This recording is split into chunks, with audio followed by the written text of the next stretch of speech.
Bonjour à toutes et bienvenue dans cette vidéo. Aujourd'hui, je vais vous parler d'une chose très importante et que je prône dans mon programme, c'est le changement.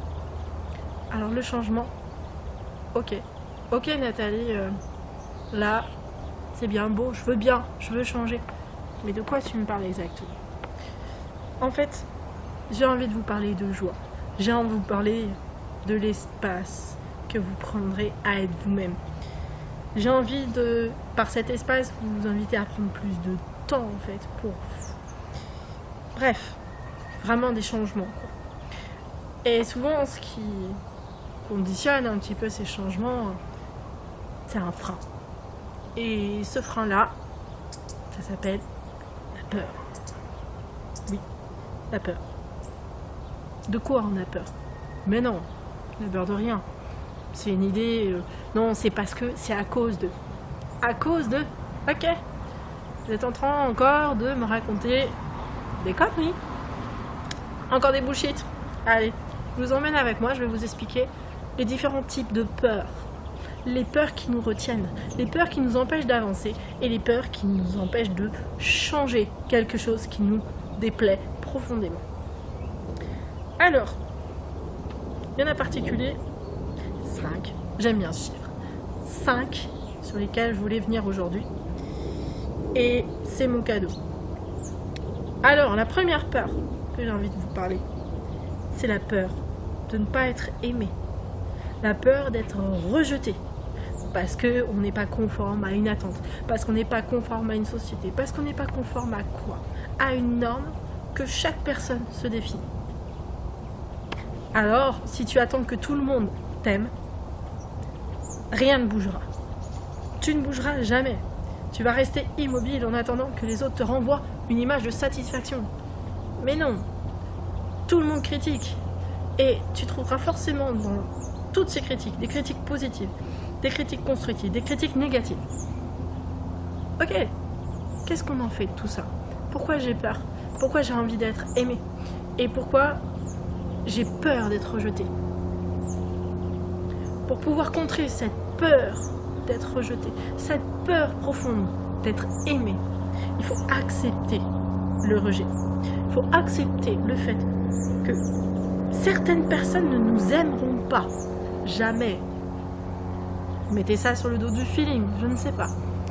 Il faut accepter que dans la vie, on est des personnes. Elles passent dans notre vie, on les voit même pas passer parce que ça ne nous intéresse pas ou que ça ne les intéresse pas. Il faut mettre ça dans les deux sens. Il y a forcément des gens avec qui on a une connexion plus importante et il y a des gens avec qui on n'a aucune connexion. C'est la vie. Il faut accepter le fait que certaines personnes viennent dans nos vies, repartent et que certaines autres viennent et restent. C'est la vie. Et c'est ça la force pour contrer cette peur de ne pas être aimé.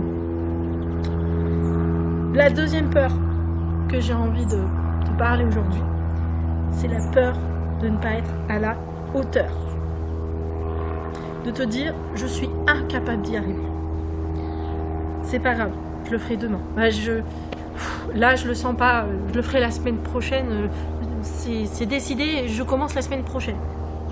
Cette peur, elle nous ancre, elle nous immobilise. Et on se raconte toujours de plus en plus d'histoires pour alimenter cette peur. On se dira toujours, ouais mais de toute façon j'ai essayé la semaine dernière et cette semaine j'y arrive toujours pas. C'est pas grave, je ferai la semaine prochaine. Et on repousse.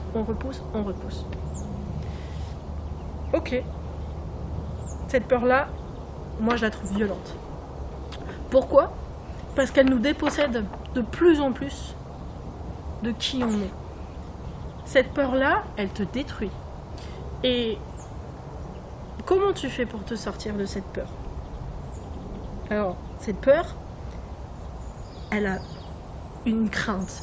Et cette peur, elle a peur de l'action, du plaisir. Alors, c'est simple. Si tu veux te débarrasser de la peur de ne pas y arriver, de peur de ne pas être à la hauteur, booste ton plaisir. Booste ce qu'il te fait envie. Tu as envie de cuisiner? Ah, mais ouais, je sais pas trop. Fais-le. Agis, fais une action. Si tu as envie profondément de faire de la cuisine et que tu es nul, mais vas-y, mets-en partout dans la cuisine. Mon mari, il rumine à chaque fois que je suis dans la cuisine. Je suis nulle pour faire à manger. Mais qu'est-ce que j'adore ça! J'adore passer du temps avec mes enfants à faire de la cuisine. Et pourtant, c'est vraiment pas toujours bon. Mais c'est pas grave, j'ai du plaisir avec ça. Et c'est pas grave si je suis pas à la hauteur. Mon mari, il mange quand même. Pas de problème. Booste ton plaisir. Et ça gommera et ça effacera complètement ta peur de ne pas être à la hauteur. Toujours.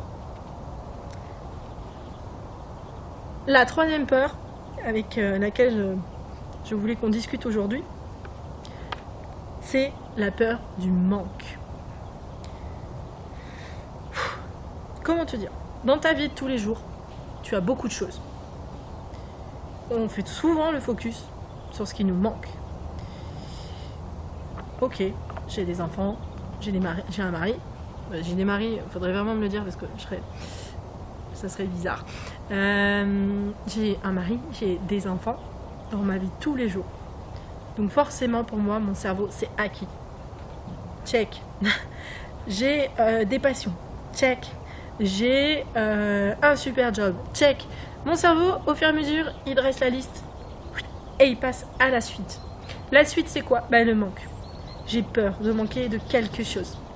Alors, moi, j'ai envie, pour t'aider à passer outre cette peur, j'ai peur de manquer de temps, j'ai peur de ne pas avoir assez d'argent, j'ai peur de... La peur du manque, elle est très très vaste et elle s'adapte à vous. Pour pouvoir passer ce cap de la peur du manque, il faut savoir apprécier ce que l'on a. Alors moi, je suis plutôt quelqu'un de oral, donc souvent je m'exprime à voix haute ou je m'enregistre parce que moi ça me plaît beaucoup.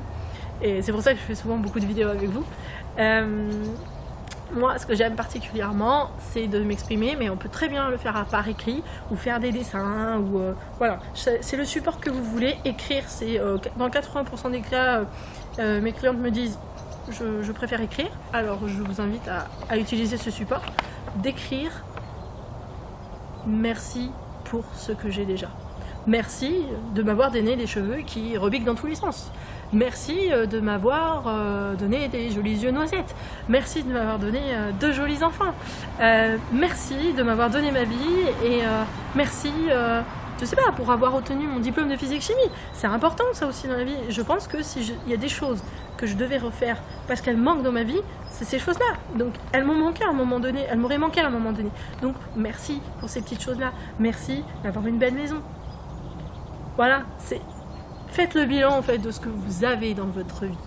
Et dites-vous, c'est génial, j'ai ça dans ma vie. Et vous sentirez en fait cet effet de manque, cette peur du manque, s'effacer tout doucement. Parce que comment on fait pour remplacer le manque? On remplit. Et on remplit avec quoi? Avec des choses qu'on a déjà. Notre cerveau fait le tri à notre place. Donc, on écarte tout ce qui est déjà là. Non, on le laisse là. Ça nous permet, au lieu voir un vase vide, on voit le verre plein. C'est l'abondance et on se sent bien, on se sent périn et on se sent complètement solaire. Moi, j'aime ce mot. Solaire. Ouais, c'est bon. Ensuite, il y a deux peurs, les deux dernières. Je trouve qu'elles sont assez similaires et elles sont aussi très distinctes. La première, c'est la peur de gagner.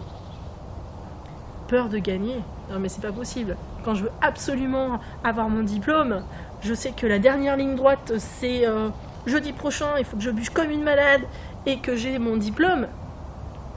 C'est pas possible. Je peux pas avoir peur de gagner.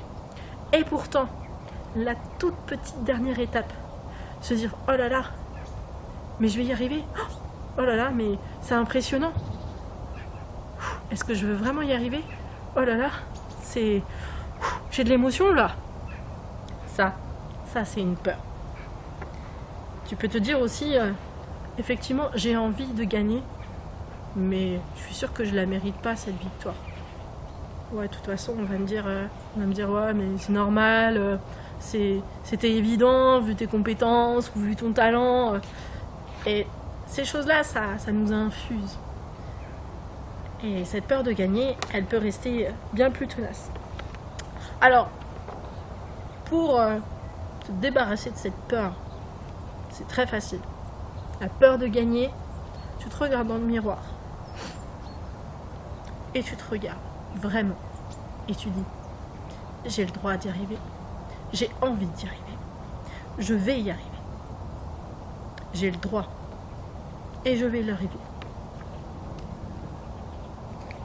La 5e et dernière peur avec laquelle j'avais envie de discuter avec vous, elle ressemble un petit peu à l'avant-dernière et en même temps elle est un peu différente. C'est la peur de perdre. Alors celle-là vous la connaissez peut-être un peu plus que la peur de gagner. La peur de perdre. Par exemple, on va prendre le job. J'ai peur de perdre mon job. J'ai une situation avec ma hiérarchie qui est difficile. Je sens qu'il va se passer quelque chose de mauvais. J'ai peur de perdre. Alors, quand on a peur de perdre, c'est très facile de le savoir parce qu'on reste dans l'inaction. On n'agit plus. Et plus la peur de perdre nous envahit, et plus on reste immobile. On est complètement figé et on reste complètement inactif. Et on laisse les autres prendre emprise sur nous. Pour se débarrasser de la peur de perdre, il faut faire l'inverse. Il faut aller de l'avant. Il faut bouger. Il faut agir. Ok, je risque de perdre mon job parce que ça se passe pas très bien avec ma hiérarchie. J'ai peur de ce qu'il va me dire.